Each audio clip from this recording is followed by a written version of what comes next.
আসসালামু আলাইকুম। ওয়ালাইকুম আসসালাম। কে বলছো তুমি? জান্নাত। জান্নাত বলতেছো, মাশাআল্লাহ, খুব সুন্দর নাম। কোথায় থেকে বলছো আপু? ব্রাহ্মণবাড়িয়া।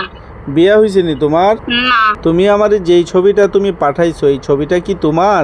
হ্যাঁ, এটা আমার ছবি। মাশাআল্লাহ, এত স্মার্ট সুন্দরী, তো তোমার বিয়া হয় নাই কেন?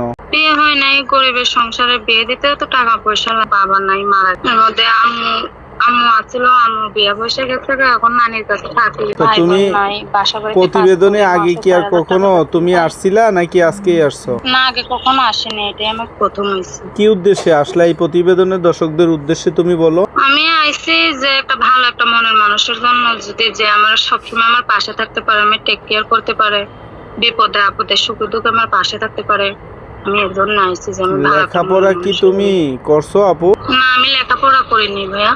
তো তুমি যে বললা টেক কেয়ার, বললা ইংলিশ, এর জন্য বললাম। এমনিতেই মানুষে বলে শুনি এর ও, জন্য। শিখে ফেলছো শুনতে শুনতে। আচ্ছা আপু, তোমার এই ছবি দেখে কথাবার্তাগুলি শুনে সুখে দুঃখে কেউ যদি তোমার পাশে থাকে, সে যদি তোমাকে বিয়ে করতে যদি ও চায়, সে যদি বিবাহিত হয়, বয়স্ক হয়, তাতে কি তোমার কোনো অসুবিধা আছে? না, এতে আমার কোনো অসুবিধা নাই। যদি আমি বয়সের, এখানে কোনো বয়সের কোনো পার্থক্য না, আমি ভালো একটা মনের মানুষ পাইলে চাই। আমি কি বয়সকে ভালোবাসবো না, মানুষের মনটাকে ভালোবাসবো। ঠিক আছে আপু, তোমার এই কথাবার্তা শুনে দেশ বিদেশ থেকে কেউ যদি তোমার সাথে কথা বলতে যদি ওরা চায়, তোমার ইমো নাম্বার, হোয়াটসঅ্যাপ নাম্বার আছে আপু? না, আমার এমন নাম্বার নেই, আমার বাটন সেট। হ্যাঁ, এটাই।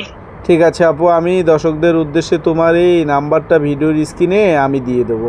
আচ্ছা আপু, ঠিক আছে, তো আল্লাহ হাফেজ।